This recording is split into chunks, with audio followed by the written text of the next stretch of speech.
বছরের শুরুতেই মঞ্চে এলো নতুন নাটক বলয়। শিল্পকলা একাডেমির এক্সপেরিমেন্টাল থিয়েটার হলে হয়ে গেল প্রযোজনাটির উদ্বোধনী মঞ্চায়ন।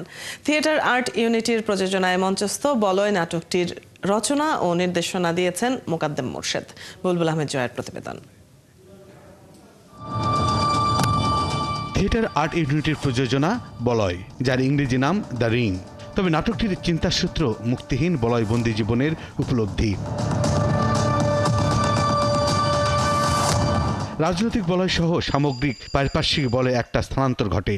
এক বলয় থেকে অন্য বলয়েও আমরা স্থানান্তরিত হই, কিন্তু বলয় রয়ে যায়। প্রযোজনাটির নির্দেশক ও নাট্যকার মোকাদ্দেম মোর্শেদ মুক্তিহীন বলয়ের সেই সূত্রই তুলে ধরেছেন আনন্দযোগের কাছে। বলয় নাটকটা একেবারে কন্টেম্পোরারি, স্থান কাল পাত্র ওইভাবে এটা বিবেচনা করা যাবে না। এটা সর্বজনীন এবং সব সময়ের জন্য এটা কনটেক্সট যেটা সেটা আসলে বলয় তো আমরা বুঝি যে একটা সারাউন্ডিং, একটা বৃত্ত, একটা পরিধির মধ্যে আমরা আটকা পড়ে আছি সব সময়। প্রত্যেকের অবস্থান থেকে, প্রত্যেকের পেশা থেকে, প্রত্যেকের নৈতিকতা থেকে, আদর্শগত জায়গা থেকে আমরা এক একটা বলয়ের মধ্যে যেন আবদ্ধ থাকি। বলয় নাটকের তিনটি প্রধান চরিত্র রাজনৈতিক, বিজ্ঞান চিন্তক ও ধর্মতাত্ত্বিক। এরা সকলে আপন বলয়ে আবদ্ধ, তবে সবাই চায় বলয় মুক্তি জীবন। কিন্তু আসলে কি তা সম্ভব? প্রযোজনাটিতে সেই প্রশ্নই নির্দেশকের।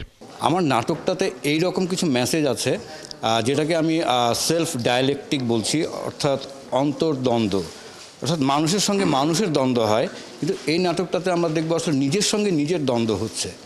নিজের কাছে কিছু প্রশ্ন আছে, নিজের কাছে কিছু অনুসন্ধানের বিষয়গুলো আছে, তো যেটা থেকে আসলে আমরা ইচ্ছা করলেই মুক্ত হতে পারি না। সেই জায়গা থেকে আসলে আমি চিন্তা করেছি বলয়ের চিন্তাসূত্রটা আমি ওই জায়গাতেই বলবো। বলয়ে যুক্তির পিঠে যুক্তি থাকে, যুক্তি খণ্ডন হয়, আস্থা অনাস্থায় ক্লাইম্যাক্সে এগিয়ে যায় নাটক, কিন্তু দর্শক হল থেকে বেরিয়ে যায় কিছু প্রশ্ন নিয়ে।